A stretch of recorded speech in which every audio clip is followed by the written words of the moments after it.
जय माँ भद्रकाली, जय माँ बगलामुखी, जय माँ त्रिपुरा सुंदरी, जय माँ दस विद्यामुखी। मैं हूँ काल का पुत्र गौरव कौशिक और आज इस चैनल में मैं आप सभी का स्वागत करता हूँ। माँ के भक्तों, माँ के प्रिय, आज मैं इस वीडियो के माध्यम से आपको माँ भगवती की जो साधनाएं होती हैं, देखिए साधना अगर हम तांत्रिक तरीके से देखें तो साधना को तंत्र रूप में एक बड़ा ही उग्र रूप दिया गया है माँ भगवती का।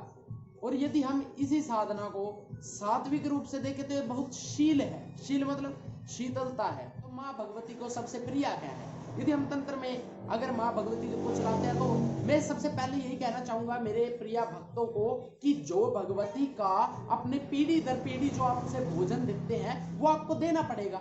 यो बात या वो मांस हो या फिर मदिरा हो या फिर आपका कोई भी भोजन है, वो आपको अगर आपकी पीढ़ी दर यानी कि आपके पूर्वज देते आ रहे हैं तो उसे आपको देना पड़ेगा। यह आपके लिए अनिवार्य है। यदि आप उस भोजन को नहीं देंगे तो आपके घर में ऑटोमेटिकली प्रेत दोष या फिर माँ भगवती का दोष उत्पन्न हो जाता है और फिर लोग तरह तरह के दूसरों लोगों पर जाते हैं, तांत्रिकों पर जाते हैं, भक्तों पर जाते हैं। तो वहां पर क्या पाया जाता है? सिर्फ इसी चीज की अड़चन पाई जाती है। वो बताते हैं कि आपका देवी का कुछ रह रहा है, उसका प्रसाद दे दीजिए। तो यही है, यदि जो पूर्वजों से आपकी पीढ़ी दर पीढ़ी चली आ रही है तो माँ भगवती का भोग आपको देना पड़ेगा। यदि कोई इसमें संकोच करता है कि हम नहीं दे सकते तो कहने का मतलब हम दूसरे देवता की आण लगा देते हैं। दूसरे देवता की आण लगा करके माँ को भगवती को जैसे कढ़ाई का प्रसाद हो गया, पंचमेवे का प्रसाद हो गया, ये कुछ दे सकते हैं। लेकिन ये भी हर कोई नहीं कर सकता। जैसे हम करवाते हैं, बहुत से लोगों का हमने करवाया, वो जैसे पहले माँ भगवती की बकरी देते थे, कोई सुअर बच्ची देते थे, ऐसे ही कोई भी जीव जंतु कोई भी मांस देते थे, वो मुर्गी देते थे, जो भी देते थे। हमने कईयों का ये इस उलझन से उनको निकाला है। अब वो क्या करे? अब वो सिर्फ भगवती को मीठा प्रसाद दे रहे हैं। अब साधना अगर करोगे तो मैं आपको यही चीज कहना चाहूंगा, यदि आप साधना को तंत्र रूप में करोगे, माँ भगवती से उग्र रूप में कार्य लोगे तो माँ भगवती को मदिरा का पान देना पड़ेगा, मदिरा का सेवन देना पड़ेगा। यदि आप माँ भगवती को अपने मन से अपने सात्विक रूप से उसको ध्याते हैं तो मदिरा का सेवन, मदिरा का पान जरूर बिल्कुल भी ना दे। माँ भगवती को सिर्फ एक मीठा पान, एक तेल की या फिर देशी घी की कढ़ाई जरूर दे।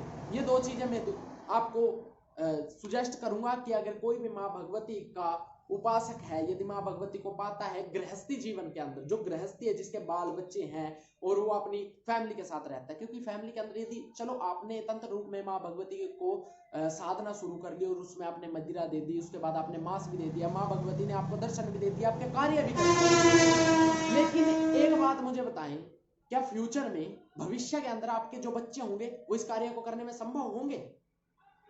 यदि आपके बच्चे हैं वो इस कार्य को करने में संभव है, यदि आपको फ्यूचर का अपने भविष्य का पता है तो आप जरूर दीजिए, निसंकोच आप कीजिए उस चीज को। लेकिन यदि आप भविष्य में आपको लगता है कि माँ भगवती का कोई ऐसा प्रसाद नहीं दे सकता तो कृपया करके उस चीज को ना छेड़िए, उस चीज को ना दीजिए। मैं आपसे यही विनती करूंगा। बहुत से माता के भक्त क्या होते हैं, किसी साधक के पास जाकर साधना सीखना शुरू कर देते हैं और वो मदिरा का मांस का सेवन दे देते हैं और मदिरा मांस का सेवन देने के बाद उनके घर के अंदर वो लाग लग जाती है, उन्हें वो देना पड़ता है, लाग लग जाती है। अगर वो नहीं देंगे तो माँ भगवती क्रोधित हो जाएगी और उन्हें तरह तरह के दुख प्रदान करेगी, तरह तरह के दुख। उनके घर में पुत्र की प्रॉब्लम हो जाएगी, बेटा नहीं पैदा होगा, लड़कियां नहीं, बच्चा नहीं होगा घर के अंदर, ठीक है। घर के अंदर आमदनी के स्त्रोत गिरते चले जाएंगे, घर के अंदर पैसा आएगा तो वो जमा नहीं होगा, इकट्ठा नहीं होगा, वो क्या होगा? बीमारियों पर लगा जाएगा, घर में लगातार कोई ना कोई बीमार रहेगा। ये सभी चीजें माँ भगवती अपने उग्र रूप से प्रदान करती है।